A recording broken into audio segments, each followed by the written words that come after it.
예수님께서 제자들과 함께 베오르에서 갈릴리 호수 건너편으로 가자고 말씀을 하시고 배를 타가 떠나갔는데 마침 그때 예수님께서 잠이 드셨다고 기록을 하고 있습니다. 예수님은 주무시고 계시는데 제자들은 열심히 이제 배를 타고 갈릴리 호수 건너편으로 가는데 마침 그때 큰 풍랑이 불어왔었습니다. 성경은 광풍이라고 기록하고 있는데 아주 무서운 바람과 물결이 몰아쳤던 것 같습니다. 제자들은 우리가 잘 알다시피 갈릴리 호수에서 평생토록 배를 타고 고기를 잡는 어부 출신들이 많았습니다. 그러니까 갈릴리 호수 위에서 배 타고 가는 것은 그들의 일상생활이었다는 겁니다. 그런데 그들이 오늘 이 만난 광풍은 이기지를 못했고요. 심지어는 배가 파손이 되어서 죽을까 두려움에 떨었던 것 같습니다. 어찌할 방법도 없고 그러던 중에 예수님께서 잠에서 깨어나셔서 말씀으로 이 바람 광풍을 잠잠하게 만드셨습니다. 제자들이 아마 깜짝 놀랐겠죠. 그때 예수님께서 제자들에게 하신 말씀이요.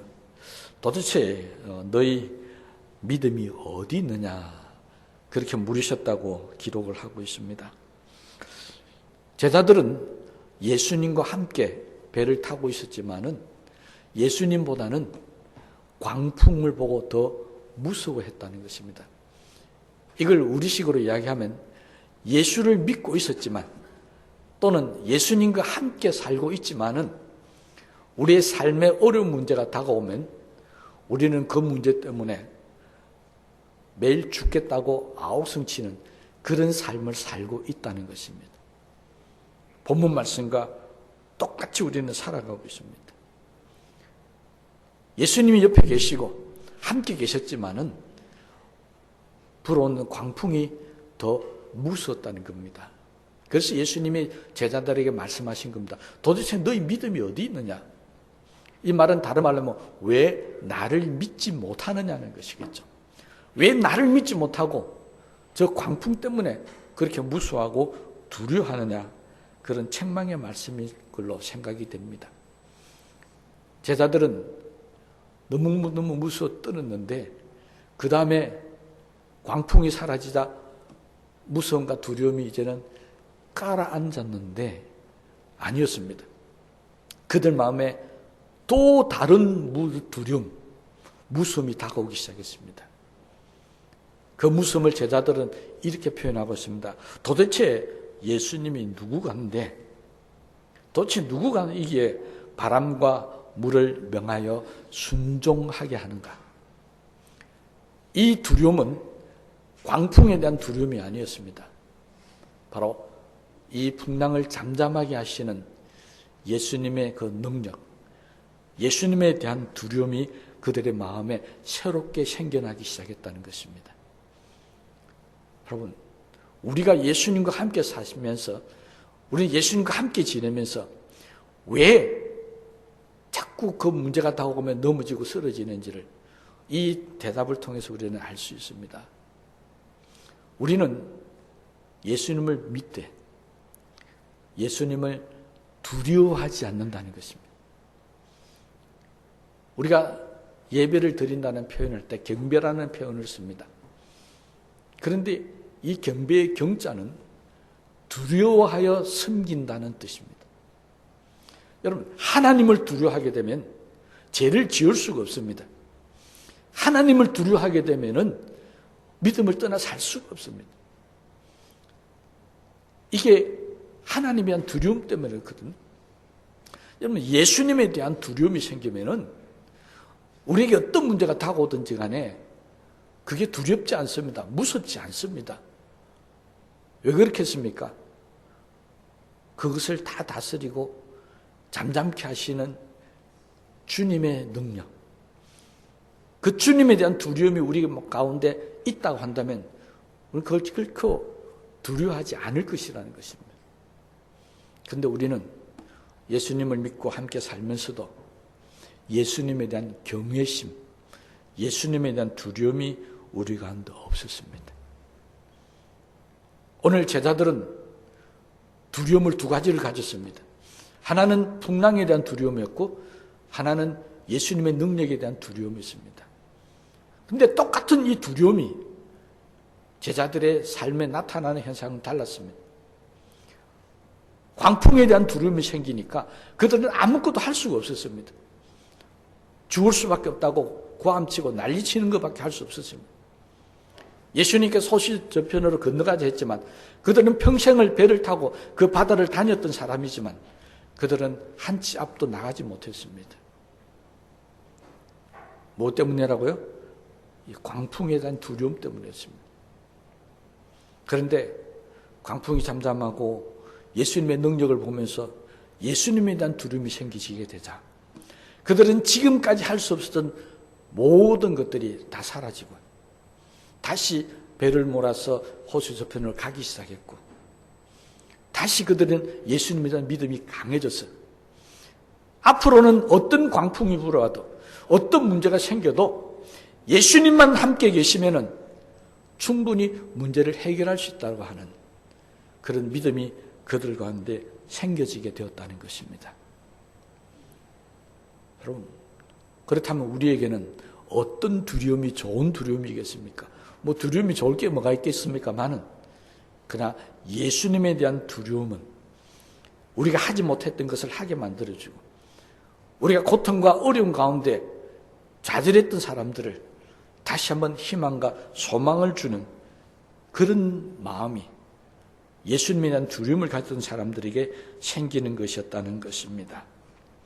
그리고 한치 앞을 나갈 수 없던 사람들이 그들은 건너가서 호수 다른 편에 배를 댈 수 있는 그런 능력자로 바꿔지게 되었다는 것입니다. 그러므로 저와 여러분들도요, 어떤 문제가 우리 가운데 다가오더라도 정말 광풍이 불어서 죽을 것 같은 그런 상황이 된다 할지라도 우리는 이 마음을 잊어버리면 안 됩니다. 무슨 마음이에요? 예수님에 대한 두려움. 예수님께서 나에게 다가오는 이 모든 광풍들을 다 잠잠하게 해주실 것이다. 이 마음만큼은 우리가 잊어버리면 안 된다는 것입니다. 우리가 이 마음이 없기 때문에 우리가 다가오는 여러 가지 문제들 때문에 우리는 낙심하고 좌절하고 힘들어하고 고통스럽게 살고 있습니다. 그래서 우리는 늘 예수님이 함께하고 내가 예수 믿는 것으로만 만족하지 마시고 정말 나를 위해서 하나님의 능력과 권능을 날마다 베풀어 주시는 그 주님을 향해서 두려움을 가지고 세상을 이겨나가는 사람들이 되시기를 주님의 이름으로 축복합니다. 그렇다면 여기 한 가지 의문점이 하나 생깁니다. 왜 예수님은 이렇게 광풍이 부는 날에 배를 몰아서 건너편으로 가자 했겠습니까? 그럼 이스라엘 여러분 가보시면요, 갈릴리 호수가 그렇게 크지 않습니다. 여기서 보면 건너편이 보입니다. 그래서 예수님 배를 타고 가면 어떤 사람들은 빨리 자기들은 육지를 통해서 예수님보다 먼저 가 있었던 적도 많았습니다. 그 정도로 크지를 않습니다. 그런데 광풍이 불면은 배를 타고 가야 됩니까? 뭐 얼마 안 되니까 조금 둘러가지만은 걸어서 가는 게 낫겠습니까? 왜 예수님은 광풍이 불 걸 알면서도 제자들에게 하필이면 배를 타고 가자고 그랬겠습니까? 이 날씨예요. 이유는 하나겠죠. 배를 타고 가면 좀 더 빨리 갈 수 있습니다. 그러면 예수님이 그렇게 빨리 가고자 했던 이유가 도대체 뭐냐는 겁니다. 예수님이 하신 말씀이 호수 건너편으로 가자 했는데 그 호수 건너편은 성경은 그라사인들이 사는 땅이라고 기록을 하고 있습니다. 그 그라사인들이 다시 하면 이방 사람들이 사는 땅입니다. 그런데 거기 가서 뭘 했느냐? 나중에 뒤에 보면은 거기 가서 예수님께서 귀신 들린 사람을 만나서 그 귀신 들린 사람을 고쳐주십니다. 그러니까 예수님은 그 광풍이 불면에도 불구하고 배가 파손되고 죽을 수 있다는 그 위기상황이 있음에도 불구하고 바다를 뚫고 광풍을 뚫고 간 이유는 귀신 들려서 고통당하는 이 사람을 한시라도 더 빨리 고쳐주고 싶었어요. 그럼 이 사람이 지금 귀신 들린 게 아니잖아요. 오래 귀신 들려서 고통당하는데 1시간 늦어지고 2시간 늦어진다고 해서 뭐 큰 그게 어려움이 있겠습니까? 그러나 예수님의 마음은 그렇지 않았다는 겁니다. 빨리 가서 저 귀신 들린 사람 1시간이라도 더 빨리 고쳐주시는 게 예수님의 마음이었다는 사실을 우리가 살펴볼 수 있습니다.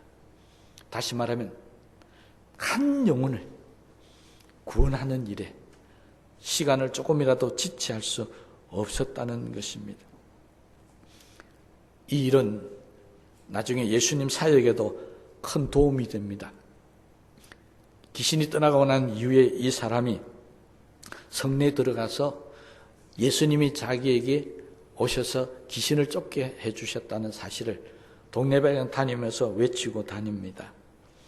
다시 말하면 이 사람을 통해서 이방 세계에 예수님을 하나님의 아들이라고 또 예수 믿어야 구원받는다라고 하는 복음의 증인으로 세워주셨다는 사실을 알 수가 있습니다. 그래서 예수님은 앞에 있는 광풍을 뚫고 바다를 건너서 지나가신 것입니다. 여러분, 하나님은 우리가 고통당하는 거 다 아십니다. 그리고 내가 생각할 때는 너무 오랜 세월 동안 너무 힘들게 고통당하고 아픔을 당하고 있다고 생각하지만 그렇지 않습니다. 예수님 하신 일을 보면은 죽을 고비, 그 광풍을 뚫고서라도 가셔서 그 귀신이 들린 사람을 고쳐주신 것처럼 예수님께서 우리에게 언제 문제를 해결해 주시는지 우리는 잘 모르지만 예수님은 분명히 알고 계십니다. 만약 내가 정말 한시가 급하다면 예수님은 모든 어려움을 뚫고서라도 우리에게 오셔서 우리의 모든 문제를 해결해 주실 것입니다. 이 믿음을 가지고 우리 사십시다. 아직도 내 문제가 해결되지 못하는 것은 예수님 보실 때 조금 더 기다려도 되는 모양이다. 아니면 예수님 보실 때 뭔가 조금 다른 이유가 있는 모양이다. 우리 이렇게 믿고 기다리신다면 때가 되면 주님께서 우리에게 오셔서 내 평생에 다 했던 그 모든 어려움들, 기도 제목들 한순간에 다 해결해 주실 줄로 믿습니다. 이 같은 일은 사실은 이전에 수천 년 전에도 이미 있었습니다. 출애굽기 4장에 보면은 출애굽을 했던 이스라엘 백성들이 홍해 앞에 머무르게 되는데요. 앞에는 홍해가 놓여 있고 뒤에는 애굽의 군대가 추격해 왔다고 했습니다. 이 상황은 뭡니까? 앞을 돌아보고 뒤를 돌아봐도 꼼짝없이 죽을 수밖에 없는 상황이었다는 것입니다. 그들은 하나님의 말씀에 의지하고 하나님께서 행하신 10가지 재앙을 바라보면서 하나님이 어떠신 분인가를 이미 경험했던 민족이었습니다. 그런데 홍해가 놓여있고 뒤에 애국 군대가 따라오자 그들도 똑같았습니다. 하나님이 그들을 인도하고 계셨지만 그들은 하나님에 대한 믿음보다는 홍해나 애국 군대에 대한 두려움이 훨씬 더 컸다는 것입니다. 좀 전에 말씀드렸던 풍랑을 만든 제자들과 똑같았습니다. 예수님이 그들과 함께 계셨지만 그들은 풍랑 때문에 죽으려고 아우성치고 난리를 쳤던 것처럼 하나님께서 이들과 함께 계셨지만 이들은 홍해 앞에서 불평과 원망을 쏟아놓습니다. 차라리 애굽에서 죽으시면 훨씬 더 나았을 텐데. 여러분, 죽는 게 어떻게 죽든지 나을 게 뭐가 있습니까? 죽는다는 것은 정말 불행하고 힘든 일이잖아요. 그런데 그들은 그렇게 이야기했다는 겁니다. 어렵고 힘든 일이 다가오면 하나님이 그들을 인도하시고 함께 계심에도 불구하고 그들은 그저 하나님 앞에 불평과 원망을 쏟아놓을 수밖에 없었습니다. 하나님은 그들의 그 원망과 불평을 들으시고 홍해를 갈라주셨습니다. 그리고 이스라엘 백성들은 그 홍해를 건너갑니다. 자, 홍해 문제는 해결됐습니다. 뭐가 문제가 남았습니까? 뒤에 따라오는 애굽의 군대의 문제가 하나 남아 있습니다. 그러니 얼마나 그들이 홍해를 걸을 때 천천히 걸었겠습니까? 막 뛰어갔겠습니까? 여러분들 어떻게 하겠습니까? 천천히 온 사방을 둘러보면서 와, 하나님이 이 홍해를 갈라서 구경하면 이렇게 건너겠습니까? 아니면은 어떻게 하면 살아볼 게라고 막 쫓아가겠습니까? 안 봐도 압니다. 아마만 지금까지 그렇게 빨리 달릴 수 없을 정도로 빠른 속도로 달려서 아마 홍해를 건넜을 겁니다. 뭐 때문에요? 뒤에 따르는 애굽의 군대에게 잡히면 죽는다는 것 때문에. 근데 하나님은 홍해를 다시 합심을 통해서 따라오던 군대와 마병들을 다 물에 몰살을 시켜버렸습니다. 이걸 가르쳐서 뭐라 그럽니까? 일거양득. 한 가지 일을 통해서 두 가지를 해결했다는 것입니다. 이게 하나님의 역사였습니다. 그런데 그들은 이 하나님에 대한 믿음을 가지지 못했기 때문에 두려움과 죽음의 공포 가운데 떨 수밖에 없었다는 것입니다.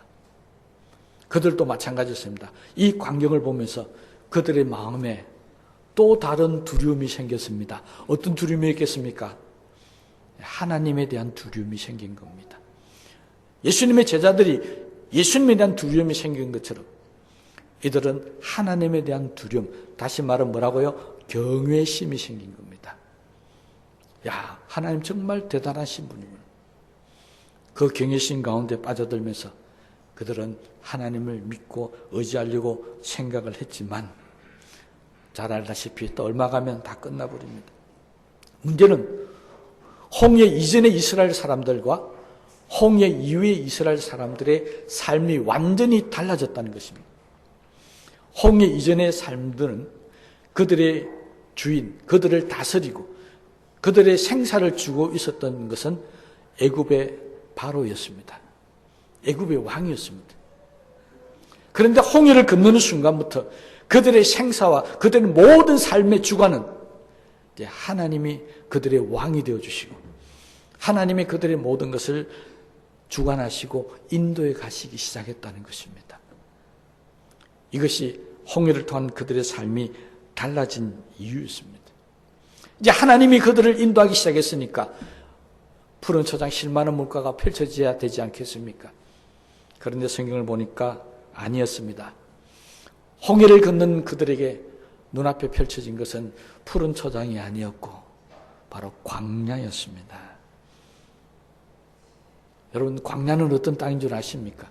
요즘 제가 오해 때 계속 광야에 대해 말씀을 드리지만 광야는 세상의 방법이 통하지 않는 곳입니다.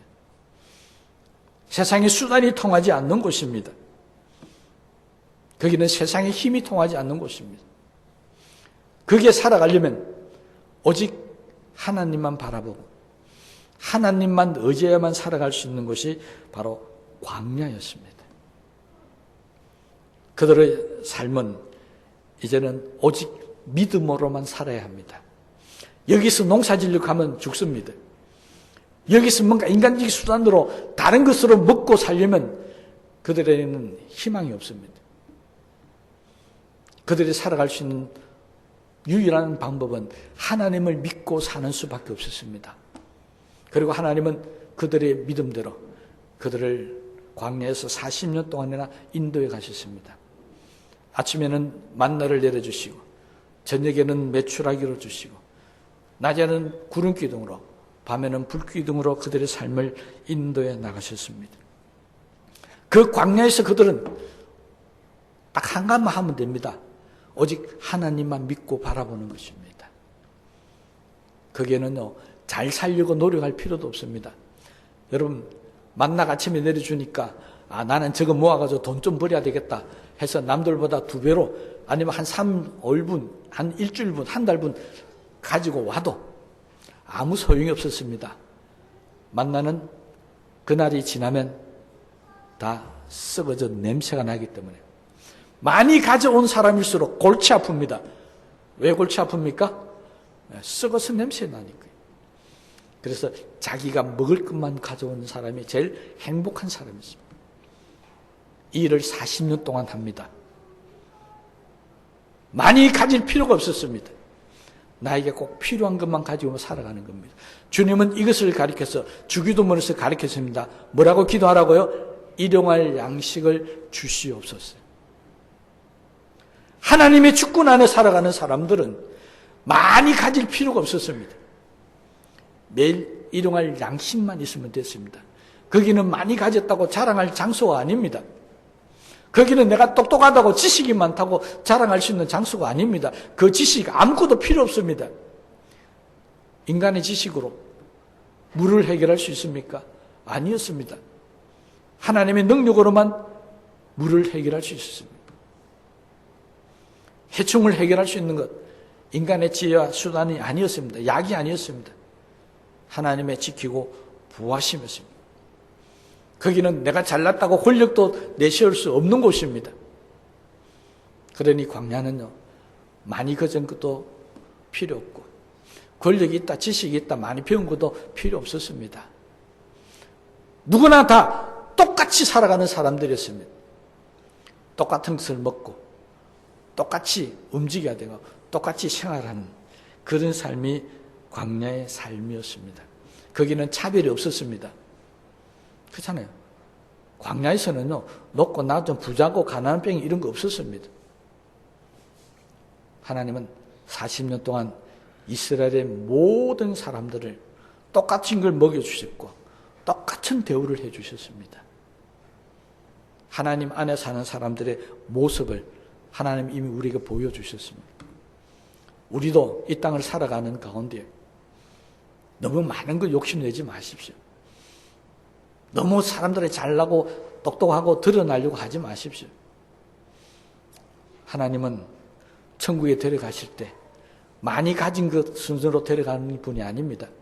많이 배웠다고 데려가시는 것도 아닙니다. 건강하다 데려가는 것도 아닙니다. 하나님은 이 땅에 있는 모든 사람들 공평하게 예수를 믿는 믿음 하나만 가지고 천국으로 인도해 갈 수 있는 줄로 믿으시기 바랍니다. 천국 가는 데는 다 필요 없습니다. 지식, 지혜, 능력, 가진 것, 돈 다 필요 없습니다. 오직 예수 믿는 믿음만이 필요한 겁니다. 이걸 하나님은 이스라엘 백성들을 통해서 계속해서 가르쳤습니다. 그런데 우리는 하나님을 믿으면서도 불의한 일들이 생기고 불안한 상황이 다가오면, 광풍이 몰아치면 우리에게 본능적으로 두려움이 생긴다는 것입니다. 이때 뭐 해라고요? 하나님의 뜻을 믿자는 겁니다. 이때 하나님께서 뭔가 해결할 방법을 갖고 계실 것이라는 것을 믿고 살자는 겁니다. 이것이 하나님을 믿는 사람들의 삶의 방법입니다.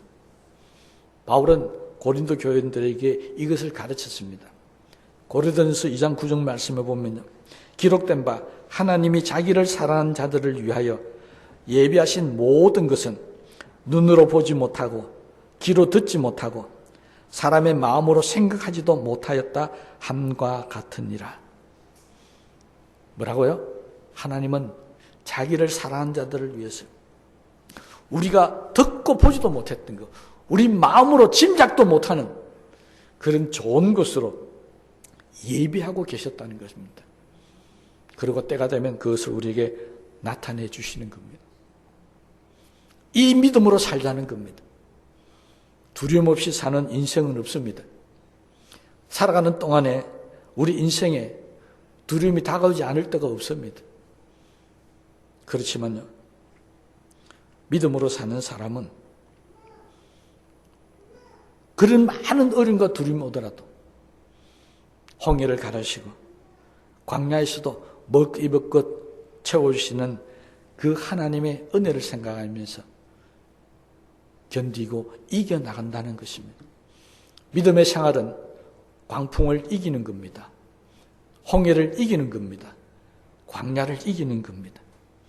믿음으로 산다고 해서 하나님이 우리를 인도해 주신다 해서 홍해가 안 다가오는 거 아닙니다. 광야 없이 살아갈 수 있는 게 아닙니다. 광풍이 안 불어오는 게 아니라는 겁니다. 우리가 믿음으로 살아도 하나님이 때로는 광풍도 불어오게 하시고 우리가 가는 길을 막게 홍해도 가로막게 하시고 우리가 가는 삶이 정말 고달픈 광야 같은 삶을 살게 하시는 것입니다. 믿음으로 산다해서 두렵지 않다는 게 아닙니다. 고생도 안 하고 편안하게 산다는 것은 결코 아닙니다. 그렇지만 우리는 하나님을 믿는 믿음, 나에게 하나님이 계시기 때문에 이 두려움은 얼마든지 이길 수 있다. 정말 죽을 것 같은 이 어려움도 하나님께서 충분히 해결해 주실 것이다. 그렇게 살자는 것입니다. 그럼 예수님께서 제자들에게 뭐라고 물으셨다고요? 너희 믿음이 어디 있느냐? 그렇다면 저와 여러분의 믿음은 지금 어디 있습니까? 광풍이, 아니 광야, 아니면 홍해, 우리 믿음이 있어서 광풍 때문에 난 죽을 것 같다. 홍해 때문에 난 죽을 것 같아. 광야 때문에 난 너무 힘들다. 그렇게 믿음을 가지고 삽니까? 아니면 하나님께서 홍해도 가르실 것이고 광야에서도 40년 동안 먹고 마시고 입는 거 다 해결해 주실 것이다. 광풍 가운데서도 주님이 나와 계시니까 잠잠하게 하시고 내가 가는 길 어림없이 저 호수 건너편으로 지나가게 해 주실 것이다. 이렇게 믿고 살고 있습니까? 우리는 어디에 믿음을 두고 삽니까? 만약 하나님께 대한 믿음, 주님께 대한 믿음을 가지고 산다면 우리 기도가 바뀌어지게 되어 있습니다.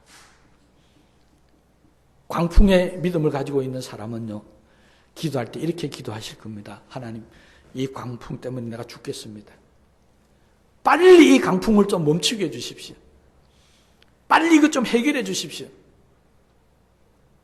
아마 아웃이 치고 난리가 날 겁니다.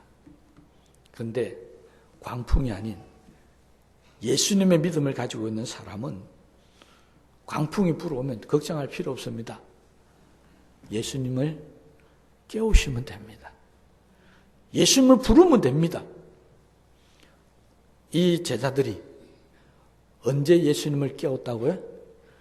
죽을 지경이 되니까. 아니 바람 불 때 처음부터 예수님 깨우면 되지 않습니까? 그런데 그들은 예수님에 대한 믿음이 없었습니다. 뭘 더 믿었습니까? 야, 이 정도 바람이야. 내가 평생에 이 갈릴리 바다에서 살아왔는데 내가 해결할 수 있을 것이다. 베드로, 야고보, 요한, 배에 자신감이 넘쳤던 사람들입니다. 충분히 자기들이 해결할 수 있을 거라고 생각했기 때문에 구태여 예수님 저래 피곤해 주무시는데 깨울 필요가 뭐 있습니까? 그렇게 생각했을 수 있습니다. 그거 잘못 생각한 겁니다. 예수님에 대한 믿음이 있었다면, 자기에 대한 믿음이 아니라 예수님에 대한 믿음이 있었더라면 예수님 먼저 깨웠어야 됩니다. 우리도 마찬가지입니다. 우리 믿음이 어디 있다고요? 우리 너무 내게 다가오는 어려움과 힘든 문제에 자꾸 내 마음이 쏠려져 있습니다. 그러지 마십시다. 우리가 믿는 주님에 대한 믿음을 한번 가져보십시다. 하나님에 대한 믿음을 한번 가져보십시다. 내가 주님을 깨우고 하나님 앞에 부르짖는 한 우리는 분명히 하나님의 도움을 받을 수 있을 줄로 믿습니다. 그래서 풍랑이 불고 힘들고 어려움이 생길 때마다 항상 이 마음을 가져보십시다. 지금 내 믿음이 어디 있느냐? 지금 나는 어떻게 믿고 있기 때문에 내게 다가오는 어려움 때문에 지금 눈물 흘리고 좌절하고 고통당하고 있느냐? 정말 내가 하나님을 제대로 믿고 있느냐? 정말 내가 지금 하나님을 앞에 제대로 기도하고 있느냐? 내 믿음이 도대체 어디 있느냐? 한번 돌아보시면서 이제는 강풍을 멈춰달라고 기도하는 사람보다는 하나님, 이 어려움 속에 내 믿음 잃어버리지 않게 해주시고, 하나님 이 광풍 속에서 죽겠다 아우성치고 하나님 앞에 불평하고 원망하는 사람 되지 말게 해주시고, 하나님 항상 나와 함께 해달라고 기도하는 사람, 그 사람이 바로 제대로 기도하는 사람일 줄로 믿습니다. 앞으로도 우리가 살아가는 이 삶 속에 얼마나 큰 광풍이, 얼마나 큰 두려움이 우리 가운데 다가올지 모르겠습니다. 그럴 때마다 우리는 두려워하지 말고요, 염려하지 말고 베드로가 우리에게 당부한 대로 내 모든 염려를 다 주께 맡겨버리라.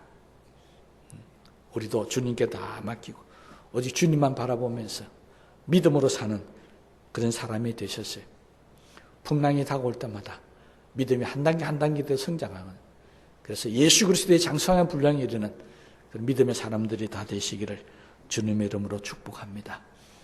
우리도 광풍의 두려움을 이겨보십시다. 우리도 광야 홍해의 두려움들을 다 이겼어 하나님 백성으로서 편안하게 모든 염려는 주님께 다 맡기고 그렇게 살아가는 그런 믿음의 사람 되기를 주님의 이름으로 축복합니다. 우리 말씀을 생각하시면서 기도하십시다.